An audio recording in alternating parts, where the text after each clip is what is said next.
엄마, 아까 문 잡았어. 왜 이러고 있어? 누군가에게 맞고 쓰러져 울고 있는 엄마. 그리고 소주를 먹으며 한마디 하는 남자. 너도 한 대 맞고 싶냐? 와서 술이나 따라! 순간 딸은 본능적으로 느꼈습니다. 오늘은 그냥 못 넘어가겠다. 그리고 그날 이 남자는 잘못하면 생을 마감할 뻔했습니다. 이 딸의 정체는 과연 누구일까요? 이야기 시작 전 구독과 좋아요를 눌러주신다면 이야기를 시작하는데 큰 도움이 됩니다. 그럼 지금 바로 시작하겠습니다. 국군기무사 사무실의 형광등 불빛 아래 이서연은 책상에 쌓인 문서들과 씨름하고 있었습니다. 평범해 보이는 직장 여성의 모습이었지만 그녀가 검토하고 있는 내용은 결코 평범하지 않았습니다. 서연은 최근 2천억 규모의 방산 비리를 포착하여 관련자들을 수사 중에 있었습니다. 방산업체와 예비역 장성들이 연루된 의혹 문건들이 책상 위에 펼쳐져 있었습니다. 중국산 무기를 한국산으로 둔갑시켜 최소 2천억 규모. 서연이 중얼거리며 문서를 넘겨봅니다. 단순한 비리가 아니라 국가 안보를 위협하는 심각한 사안이었습니다. 계약서 곳곳에 보이는 수상한 서명들과 위조된 듯한 날인들이 그녀의 확신을 더욱 굳혀주고 있었습니다. 옆자리 동료가 말을 걸어왔습니다. 서연 씨, 또 야근이에요? 네, 정리할 게 좀 있어서요. 서연은 자연스럽게 문서를 덮으며 대답했습니다. 그때 휴대폰에 카톡 알림이 울렸습니다. 어머니 박미정에게서 온 메시지였는데 내용은 단순한 점 하나뿐이었습니다. 다른 사람들에게는 그저 오타나 실수로 보일 수 있는 이 점 하나가 서연에게는 특별한 의미였습니다. 과거 모녀가 농담 삼아 만든 위험 신호였기 때문입니다. 엄마가 위험하면 점 하나, 내가 위험하면 점 두 개. 어린 시절 만든 이 약속이 실제로 쓰일 줄은 몰랐습니다. 순간 서연의 표정이 굳어졌습니다. 서연은 즉시 휴가 신청서를 작성했습니다. 하지만 상관인 이동호 중령이 과도하게 제지했습니다. 외부에서 이상 행동이 적발되면 징계감이야. 이동호의 목소리에는 경고의 뉘앙스가 담겨 있었습니다. 서연은 이상했습니다. 단순한 휴가 신청인데도 이상 행동이라는 어색한 표현을 쓰는 것이 말입니다. 이때까진 그저 의문이 들 뿐이었습니다.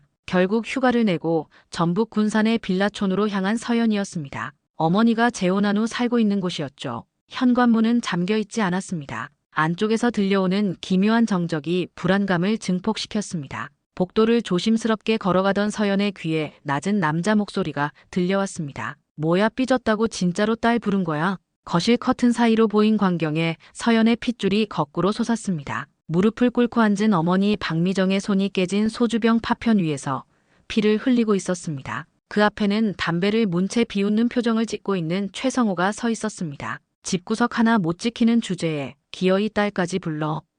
성호의 목소리에는 조롱과 분노가 뒤섞여 있었습니다. 성호가 소주병을 휘두르려는 순간이었습니다. 서연이 움직였습니다. 707 특임단에서 익힌 제압술이 몸에 배어 있었던 것입니다. 단 5초 만에 성호의 팔을 꺾어 바닥에 제압했습니다. 뭐야 이년이. 바닥에 엎어진 성호가 비명을 지르며 몸부림쳤습니다. 그때 서연의 눈에 성호의 팔뚝에 있는 낯선 문신이 들어왔습니다. 군납업체 관련 자료에서 본 암호 패턴과 유사한 모양이었습니다. 순간 서연의 머릿속에 퍼즐 조각들이 맞춰지기 시작했습니다. 단순한 폭력적인 양아치가 아니라 조직의 심부름꾼일 가능성이 높았습니다. 어머니를 부축해 일으키며 서연은 성호의 휴대폰을 재빠르게 확인했습니다. 메시지함에서 발견한 내용에 등골이 서늘해졌습니다. 작업 잘 돼가냐? 얕보지 말고 끝내라. 발신자는 형님이라고 저장되어 있었고 타겟 동선 파악 완료. 가족 쪽으로 압박 중 같은 무시무시한 내용들이 즐비했습니다. 벽 틈새에서는 군용 도청 장치까지 발견됐습니다. 손가락 마디만 한 크기의 정교한 기기였습니다. 이때 복도 끝에서 12살 정도로 보이는 아이가 나타났습니다. 성호의 전처 아들인 박준혁이었습니다. 아이는 극도의 불안 증세를 보이며 두 손으로 벽을 짚고 서 있었습니다. 몸이 미세하게 떨리고 있었고 서연과 눈을 마주치는 것도 두려워하며 고개를 숙인 채 뒤로 물러섰습니다. 오랜 폭력에 시달린 아이의 전형적인 모습이었습니다. 어머니를 부축해 나가며 서연은 뼈아픈 깨달음을 얻었습니다. 이 집은 가족의 보금자리가 아니라 감시와 통제를 위한 덫이었던 것입니다. 차 안에서 어머니가 떨리는 목소리로 말했습니다. 서연아 미안해. 엄마가 너를 위험하게 만들었구나. 괜찮아요 엄마. 이제 내가 지킬 거예요. 서연의 목소리는 단호했습니다. 하지만 그녀도 모르고 있었습니다. 진짜 전쟁은 이제부터 시작이라는 것을 말입니다. 서연은 어머니를 병원에 데려간 후 성호의 휴대폰을 더 자세히 분석하기 시작했습니다. 두 번째 휴대폰에서 발견한 메시지들은 더욱 충격적이었습니다. T1 U271 드론 GPS 칩 판매 완료.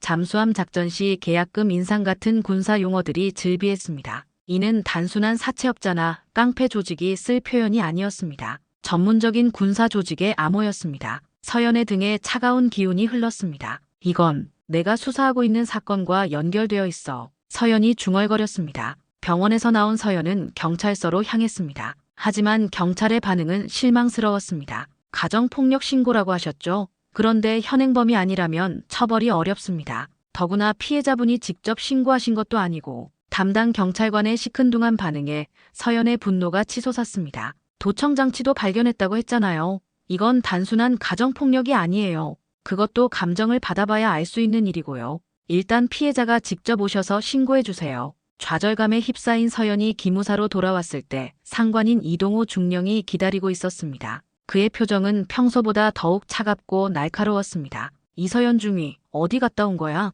휴가 승인받고 다녀왔습니다. 휴가? 이동호가 비웃듯 말했습니다. 선배님들한테서 계속 연락이 와. 내가 요즘 이상하게 행동한다고. 서연의 심장이 빠르게 뛰기 시작했습니다. 선배님들이라는 표현이 심상치 않았습니다. 무슨 말씀이신지 모르겠습니다. 너 잘리고 싶냐?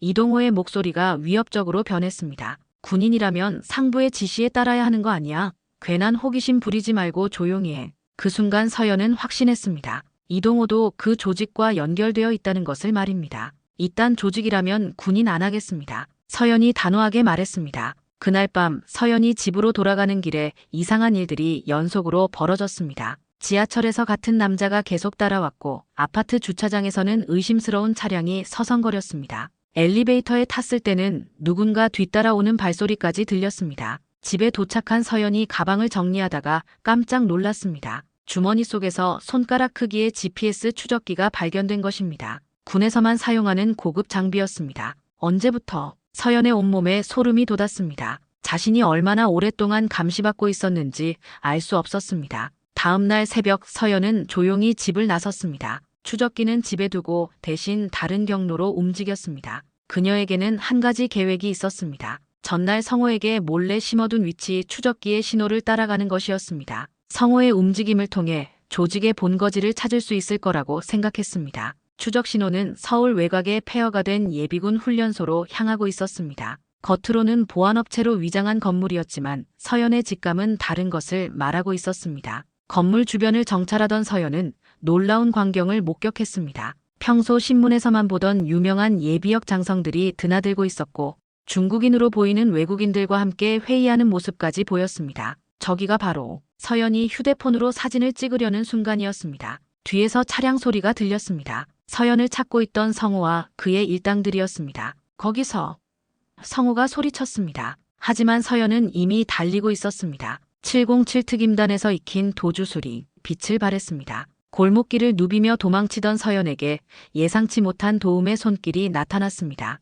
박준혁이 골목 한켠에서 손을 흔들고 있었던 것입니다. 이쪽으로요. 준혁이 서연을 작은 상점 뒤편으로 안내했습니다. 아이는 떨리는 손으로 녹음기를 꺼내며 말했습니다. 아저씨가 하는 말을 몰래 녹음했어요. 녹음 파일에서 흘러나온 성호의 목소리는 충격적이었습니다. 위에서 시킨 대로 하는 거야. 이서연만 제거하면 모든 게 끝난다고 했잖아. 형님, 그런데 진짜 죽이라는 뜻이에요? 아니야, 바보야. 사회적으로 매장시키는 거지. 가족을 인질로 잡고 있으니까 꼼짝 못할 거야. 녹음 파일은 조직과 성호의 결탁을 명확하게 보여주는 결정적 증거였습니다. 그동안 침묵만 하던 준혁이 진실의 증인이 되어준 것입니다. 고마워, 준혁아. 정말 용기 있는 일이었어. 서연이 아이의 머리를 쓰다듬으며 말했습니다. 누나가 엄마를 구해줄 수 있어요? 준혁의 눈에는 절박함이 담겨 있었습니다. 그럼 반드시 구해낼 거야. 그리고 너도 더 이상 무서워하지 않아도 될 거야. 서연은 마침내 확신을 얻었습니다. 이제 반격할 때가 온 것입니다. 하지만 혼자서는 불가능했습니다. 믿을 수 있는 동료가 필요했습니다. 그녀의 머릿속에 한 사람의 얼굴이 떠올랐습니다. 707 특임단 시절의 전우, 김태훈이었습니다. 서연은 조심스럽게 김태훈에게 연락했습니다. 현재 경찰 특공대 요원으로 근무하고 있는 그는 707 특임단 시절부터 서연이 가장 믿을 수 있는 동료였습니다. 태훈아, 나야.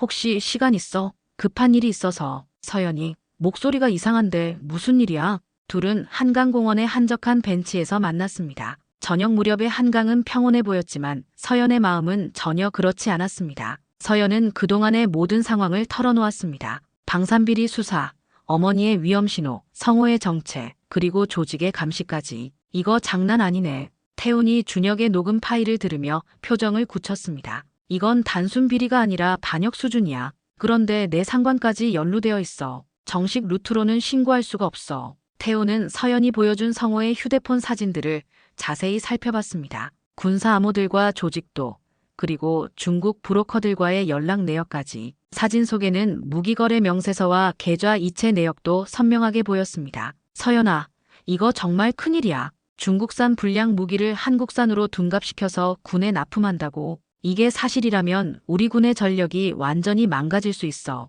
2천억 규모야. 그리고 이건 돈 문제가 아니라 국가 안보 문제지. 태우는 성호에게 심어진 위치 추적기 신호를 확인하며 말했습니다. 폐해비군 훈련소라. 여기 완전 외진 곳이네. 보안업체로 위장했다고.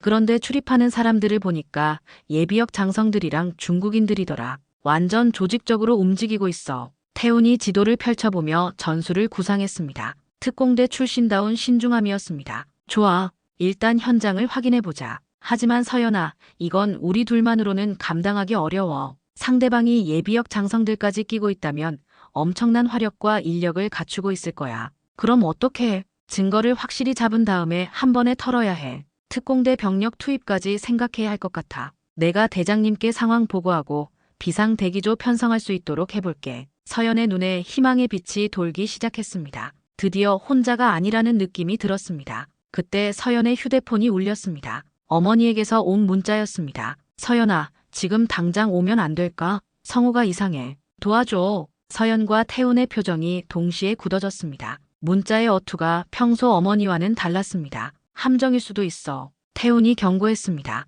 너무 노골적이야. 상대방이 일부러 유인하려는 것 같은데. 알아. 하지만 엄마를 그냥 둘 수는 없어. 만약 정말 위험하다면 그럼 같이 가자. 하지만 조심해야 해. 내가 후방 지원 요청해 둘 테니까 무슨 일이 생기면 즉시 연락해. 서연과 태훈이 군산의 빌라촌에 도착했을 때 주변은 평소보다 더욱 조용했습니다. 너무 조용해서 오히려 불안할 정도였습니다. 보통 이 시간이면 아이들 뛰어노는 소리라도 들려야 하는데 마치 시간이 멈춘 것 같았습니다. 뭔가 이상해. 태훈이 주변을 둘러보며 말했습니다. 사람들이 너무 없어. 그리고 저기 봐.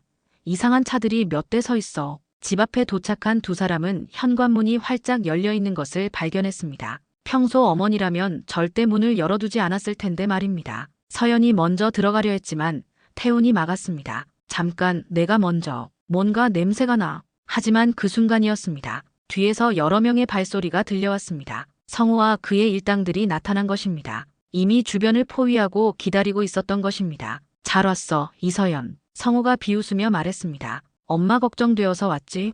효녀네, 효녀야. 서연과 태우는 순식간에 포위되었습니다. 하지만 이들이 놓친 것이 하나 있었습니다. 뒷문으로 빠져나온 박준혁이 서연에게 손짓을 하고 있었던 것입니다. 아이는 작은 목소리로 말했습니다. 누나, 이쪽으로. 아저씨들이 엄마를 데리고 어디론가 갔어요. 준혁의 안내로 뒷골목을 통해 탈출한 서연과 태훈. 좁은 골목길을 누비며 달아나는 동안 뒤에서 추격하는 소리가 들려왔습니다. 아이는 떨리는 목소리로 상황을 설명했습니다. 아저씨가 전화 받고 나서 갑자기 이상해졌어요. 미끼를 던졌으니 곧 온다고 하더라고요. 그럼 엄마는? 다른 아저씨들이 차에 태우고 갔어요. 폐공장 쪽으로. 그런데 엄마가 가면서 이걸 떨어뜨렸어요. 준혁이 어머니의 목걸이를 건네주었습니다. 서연이 어릴 때 선물한 작은 십자가 목걸이였습니다. 태훈이 준혁에게서 새로운 녹음 파일을 받았습니다. 이번 것은 더욱 충격적이었습니다. 성호의 목소리가 녹음기에서 흘러나왔습니다. 형님, 이서연이 너무 많이 알아버렸어요. 가족 위협으로는 한계가 있을 것 같은데. 그럼 아예 없애버려야지. 하지만 조용히 해야 해. 사고로 처리하든지. 알겠습니다. 그런데 여기에는 어떻게 할까요? 증인이 되면 곤란하니까. 너도 알잖아. 녹음을 들은 서연의 얼굴이 창백해졌습니다. 준혁도 위험에 처해 있었던 것입니다. 이 아이가 얼마나 큰 위험을 무릅쓰고 녹음을 해왔는지 새삼 깨닫게 되었습니다. 준혁아, 고마워. 정말 용감했어. 서연이 아이를 끌어안으며 말했습니다. 이제 안전한 곳에 있어야 해. 누나, 이제 정말 끝날 거예요? 준혁의 눈에서 눈물이 흘렸습니다. 더 이상 무서워하지 않아도 될까요? 응, 이제 정말 끝날 거야. 우리가 반드시 끝내줄 테니까. 태훈이 휴대폰으로 특공대에 연락을 취했습니다. 여보세요, 대장님. 긴급 상황입니다. 특공대 출동 요청합니다. 위치는 경기도 외곽 폐공장 일대. 인질 상황 발생했습니다. 드디어 마지막 결전의 시간이 다가오고 있었습니다. 서연은 마음을 다잡았습니다. 이제 더 이상 도망치지 않을 것입니다. 정면 승부를 할 때가 온 것입니다. 태훈아, 가자. 이제 끝장을 내야 해. 좋아. 하지만 조심해야 해. 상대방도 만만치 않을 거야. 무엇보다 너희 어머니 안전이 최우선이야. 서연의 눈에는 단호한 결의가 타오르고 있었습니다. 어머니를 구하고 조직을 해체하고 나라를 배신한 자들에게 정의의 심판을 내릴 때가 온 것입니다. 이번에는 반드시 승리할 것입니다. 폐해비군 훈련소 주변에 경찰 특공대 병력이 조용히 배치되기 시작했습니다. 태훈의 요청으로 출동한 특공대원들은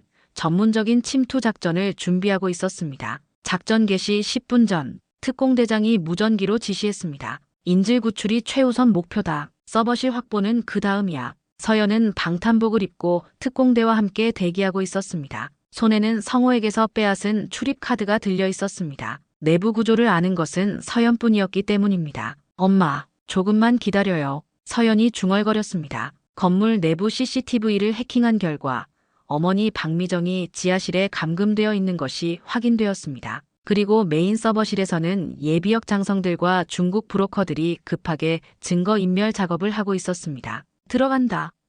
특공대장의 신호와 함께 작전이 시작되었습니다. 정문과 후문으로 동시에 진입한 특공대원들. 하지만 조직원들도 만만치 않았습니다. 군 출신들로 구성된 이들은 체계적으로 저항했습니다. 격렬한 총격전이 벌어졌습니다. 서연은 태훈과 함께 지하실로 향했습니다. 어머니를 구출하는 것이 최우선이었습니다. 엄마. 지하실 문을 연 서연이 소리쳤습니다. 서연아. 박미정이 묶인 채로 앉아 있었습니다. 다행히 큰 부상은 없어 보였습니다. 어머니를 구출하는 동안 위층에서는 더욱 치열한 전투가 벌어지고 있었습니다. 조직의 우두머리들이 서버의 하드드라이브를 파괴하려고 시도하고 있었던 것입니다. 저놈들 증거 인멸하려고 해. 한 특공대원이 소리쳤습니다. 서연이 급히 서버실로 뛰어 올라갔습니다. 그곳에서 마주친 것은 이동호 중령이었습니다. 이서연, 넌 정말 끝까지. 이동호가 권총을 겨누며 말했습니다. 하지만 서연이 더 빨랐습니다. 707 특임단에서 익힌 근접 전투술로 이동호를 제압했습니다. 상관님, 군인이라면 나라를 지켜야 하는 거 아니었나요? 서연이 차갑게 말했습니다. 그 사이 다른 특공대원들이 서버를 확보했습니다. 중국산 불량 무기 납품 계약서, 2천억 규모의 자금 이체 내역, 그리고 연루된 예비역 장성들의 명단까지 모든 증거가 고스란히 남아 있었습니다. 확보 완료. 특공대원이 외쳤습니다. 성호가 마지막 발악을 시도했습니다. 난 시킨 대로 했을 뿐이야. 위에서 시킨 거라고. 그럼 시킨 놈들하고 같이 썩어라. 서연이 단호하게 말하며 성호에게 수갑을 채웠습니다. 그로부터 일주일 후 국방부와 보안사 합동수사본부에서 충격적인 발표가 있었습니다. 이번 군납 비리 사건은 총 2천억 원 규모로 중국산 불량 무기를 국산으로 둔갑시켜 우리 군에 납품한 전대미문의 사건입니다. 수사본부장이 브리핑을 진행하는 동안 언론들은 연신 카메라 플래시를 터뜨렸습니다. 이 사건은 전국을 뒤흔들 대형 스캔들이 되었습니다. 연루된 예비역 장성 10여 명이 줄줄이 구속되었습니다. 이들은 군법회의에 회부되어 모든 연금과 명예를 박탈당했습니다. 평생 쌓아온 군인으로서의 명예가 하루아침에 땅에 떨어진 것입니다. 성호와 중국 브로커들도 모두 감옥행이 확정되었습니다. 특히 성호는 가족을 이용한 협박과 폭력 혐의까지 추가로 받게 되었습니다. 병원에서 서연은 어머니와 재회했습니다. 박미정은 몸은 좀 상했지만 정신만큼은 오히려 더 밝아 보였습니다. 서연아, 고마워. 엄마가 정말 바보였어. 그 사람 정체도 모르고. 이젠 괜찮아요, 엄마. 내가 지킬 거예요. 앞으로는 아무도 우리를 건드릴 수 없어요. 병실 문이 열리며 박준혁이 들어왔습니다. 아이의 얼굴에는 오랜만에 밝은 웃음이 피어 있었습니다. 누나, 정말 고마워요. 이제 무서워하지 않아도 되죠? 그럼, 이제 정말 끝났어. 넌 정말 용감한 아이야. 서연이 준혁의 머리를 쓰다듬어 주었습니다. 이 아이가 없었다면 진실을 밝혀낼 수 없었을 것입니다. 며칠 후 국방부에서 기자회견이 열렸습니다. 서연이 단상에 올라 단호한 목소리로 말했습니다. 이번 사건은 개인의 복수가 아닙니다. 나라를 팔아먹은 자들에 대한 정의의 실현입니다. 기자들이 질문을 쏟아냈습니다. 앞으로 이런 일이 재발하지 않으려면 어떻게 해야 할까요? 군인이라면 나라와 국민을 지키는 것이 첫 번째 의무입니다. 그 의무를 저버리고 사익을 추구하는 자들은 반드시 응징받을 것입니다. 서연의 발언은 전국에 생중계되었고 많은 국민들이 박수를 보냈습니다. 기자회견을 마치고 나온 서연에게 태훈이 다가왔습니다. 수고했어, 서연아. 정말 대단했어. 나 혼자 한 게 아니야. 태훈이 내가 있었고 준혁이가 있었고 엄마도 끝까지 버텨주셨잖아. 그래도 시작은 내가 한 거야. 정의감 하나로 이 모든 걸 밝혀낸 거잖아. 서연이 하늘을 바라보며 말했습니다. 이번엔 내가 끝까지 지켜냈어. 그리고 앞으로도 계속 그럴 거야. 다시는 침묵하지 않을 거예요. 멀리서 어머니와 준혁이 손을 흔들고 있었습니다. 드디어 진짜 가족이 된 것 같은 느낌이었습니다. 오랜 악몽이 끝나고 새로운 시작이 열린 것입니다. 지금까지 이서연의 복수와 정의 실현 이야기를 들어주셔서 감사합니다. 한 사람의 용기가 어떻게 거대한 부패 조직을 무너뜨릴 수 있는지 보여주는 감동적인 스토리였는데요. 여러분은 어떻게 생각하셨나요? 만약 오늘 이야기가 재미있으셨다면 좋아요와 구독 버튼을 눌러주세요. 그리고 댓글로 여러분의 생각도 들려주시면 감사하겠습니다. 다음에도 더욱 흥미진진한 이야기로 찾아뵙겠습니다. 감사합니다.